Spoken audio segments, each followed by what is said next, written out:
How's it going, guys? Talking from Westchester 1000. Today is December 18, 2020, and today we'll primarily focus on this potential nationwide snowstorm that could happen in the United States. But before I begin, make sure to subscribe if you like this content, if you like weather-related content, and make sure to turn on post notifications if you want to see more of this. And in this video, we'll also be talking about other weather events that could happen in the United States going into this week and next week going into Christmas time. So let's begin by first talking about this nationwide snowstorm that could happen going into Christmas week because you could see based off the GFS model, I want you guys to pay attention to this low pressure system. It comes off the Northwest Pacific, brings a lot of snow to the Rocky Mountain ranges, which is surprising during this time of the year since we do get a lot of northwest low pressure systems come off the Northwest Pacific, and then it moves through the Midwest, bringing some snow in the Dakotas and Minnesota, and then you eventually see it strengthens, and we see a pretty big band of snow. And not only that, we see a pretty big dip in the jet stream right behind it, and just a very cold Arctic blast that's coming through the United States at this point. So this is around 6 days from now. I don't want to go any further than this. However, based off of what it looks like as of right now, this snow could extend as far east as the northeast as well, which just been hit hard by Winter Storm Gale just yesterday. So, I mean, 2 days ago. So it's just going to be, so this could be a pretty big event if this occurs. So,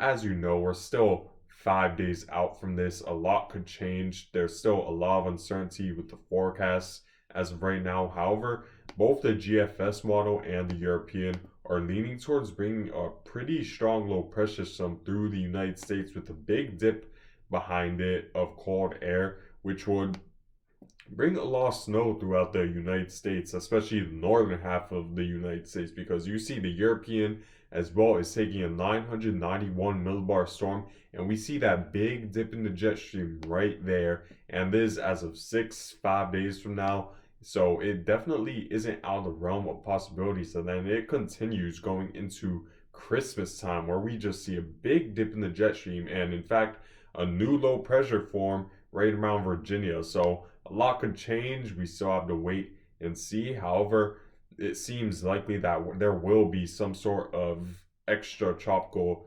mid-latitude cyclone move through the United States going into Christmas weekend. So you might be asking, what are the chances of this happening?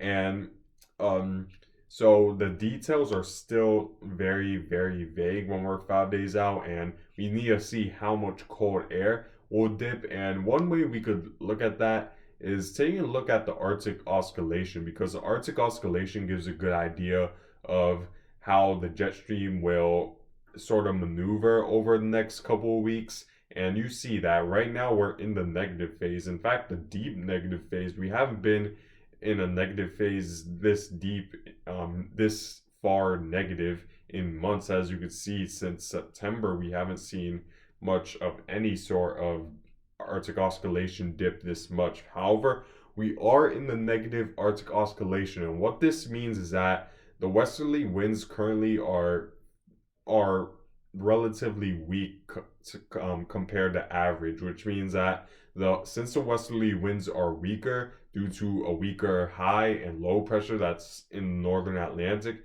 that means that the cold air that's located in Canada at this point, like you see in this map, you see all the blue colors just north of the United States border, which means that the geopotential height is low, which means that a lot of that air is dense, which means it's cold.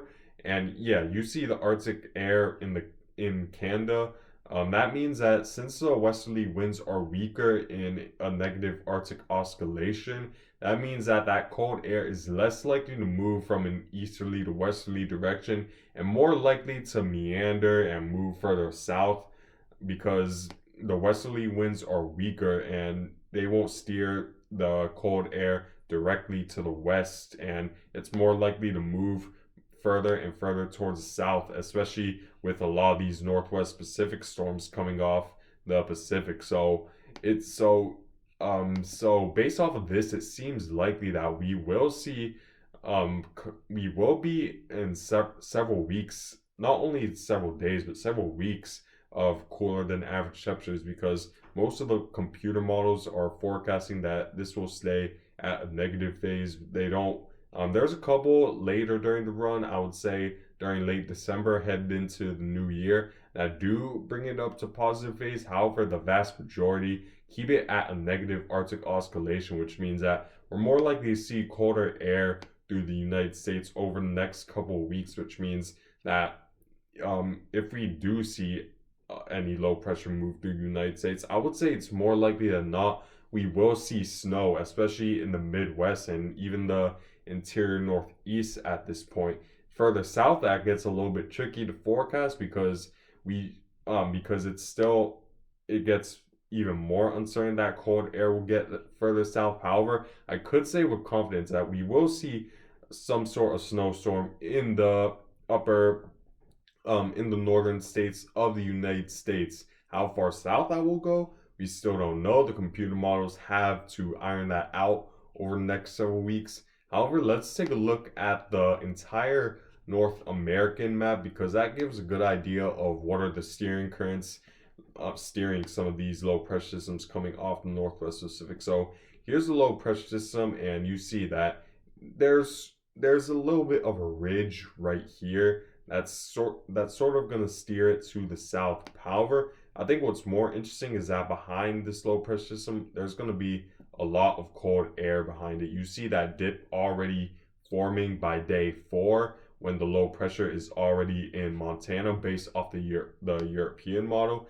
And you see that that cold air is sort of coming from just this dip in the jet stream, and we're seeing a ridge sort of build in this region, which is part of the reason why we're seeing a little bit more of a dip here, because when one portion of the atmosphere has a bump in the jet stream where a lot of warm air is moving towards the north, there has to be another place where the jet stream dips further south and equals and pretty much is even with this jet stream bump that we see here. And as a result, we see that jet stream dip get further and further pronounced as we head into day 5, and it's even more pronounced thanks to this ridge that's building over the Northwest Pacific, because the pressure gradient between this low pressure system and the ridge is bringing a lot of northerly winds over Montana and a lot of the Rocky Mountain ranges. And I think that's definitely gonna make the jet stream dip even more pronounced than it already is. So what really will determine how far this jet stream dips is really how this ridge reacts, because if this ridge doesn't move just far enough to the east where it could cause strong pressure gradient and increase the winds with this storm, then we're less likely to see a pronounced dip in the jet stream, because that cold air because there won't be as much of a northerly wind component to bring all that Arctic air down. And however, again, if the high pressure system is a little bit more easterly and it's a little bit further north to where the pressure gradient is a lot stronger between these two systems, and that jet stream dip will be more pronounced, and we're more likely to see a more significant snowstorm that will not only impact the northern United States, but also some of the southern United States, such as Midwest and such. And so it's going to be very interesting to see what happens, how this ridge reacts over the next couple weeks, over the next couple of days. However, based off of what we're seeing with the Arctic oscillation, it's more likely than not we're going to see a lot of jet stream dips over the next couple of days, and even extending towards weeks based off of the current trend we're seeing, that downward trend into negative cycle.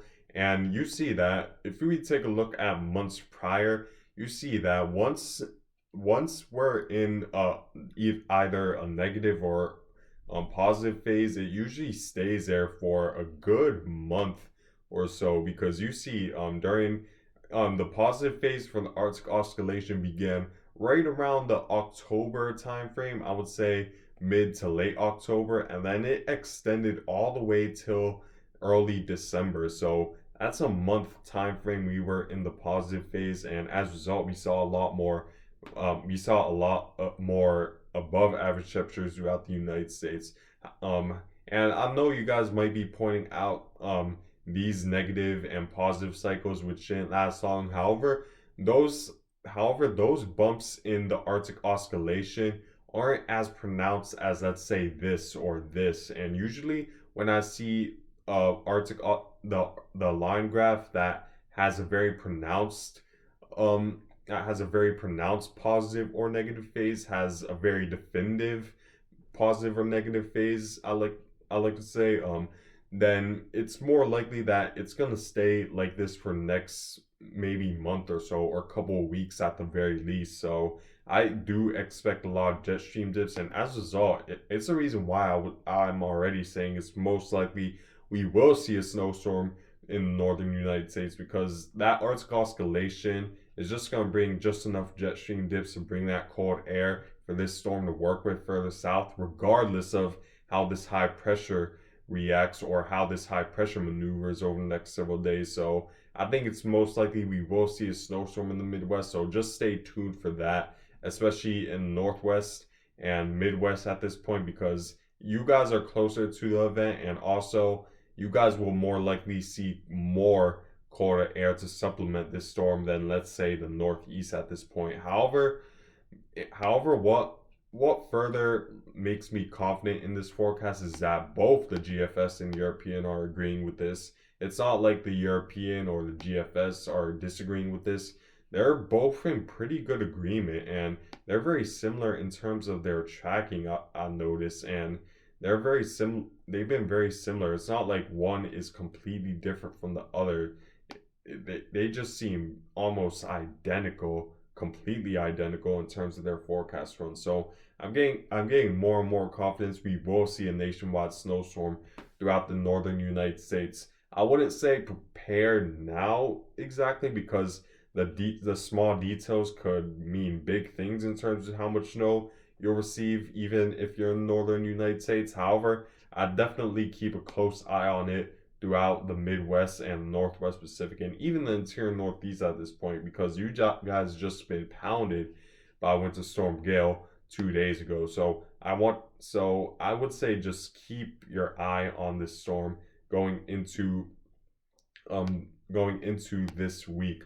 Now, any other things we need to talk about that could happen in the United States going into next this week. So let me zoom in a little bit to the United States map so I could show you guys a little bit more in better detail. So here we are right now, or approximately. There's Winter Storm Gale now moving off to the west, and it's pretty much done for. The last couple of snow showers should have fallen at this point in New England, so that's a non-worry at this point. Bringing a lot of snow in the northwest, I mean in the interior northeast, where we saw up to nearly 4 feet in some areas, which is insane. But yeah, for the most part, we're quiet. We do see snow showers in the Rocky Mountain ranges, so watch out for that. If we take a look at the forecasted snowfall accumulation over based off the GFS model, again assuming 1 inch of snow equates 10 inches of rain, you see that over the next I would say 2 days we could see 5 to 8 inches in the extremely higher elevations. However, for the most part, should be 3 to 5, not anything major. However, I also want to point out that we might have a clipper system moving through the United States going into in about 2 days. So it isn't going to be major snow. I would say for the most part 1 to 3 inches, but maybe the localized 5 inches of snow in some areas. So keep that in mind going into this week, because we will have a little bit of a clipper system. And the reason why I don't expect it to be very major is because let me charge it.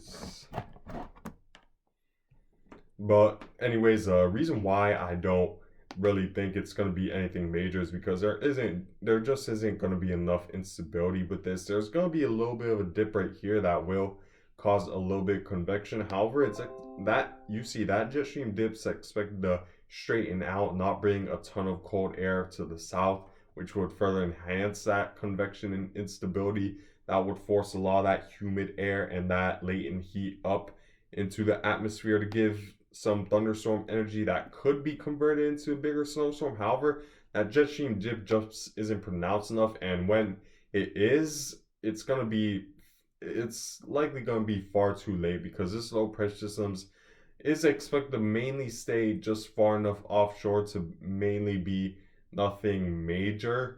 However, I still would keep an eye on it because we're still 4 days out. If this gets a little closer, then maybe we could be talking about something. However, as of right now, both the computer models aren't agreeing that this will be a major threat or much of a threat at all to the northeast United States because you see they're both taking it mainly offshore, maybe a little bit of rain in the extremely eastern portions of the northeast, but that's about it. And yeah, just worry about some clippers for the near future. I would just say just worry about maybe an area of 1 3 inches extending throughout the Midwest. But that's about it for the re, for the forecasts as for recent times. So I guess that's it for this video. I thank you guys for watching. Make sure to subscribe for more content. Make sure to like if you like this video, and I hope you guys have a good night, good day, good afternoon whenever you're watching this.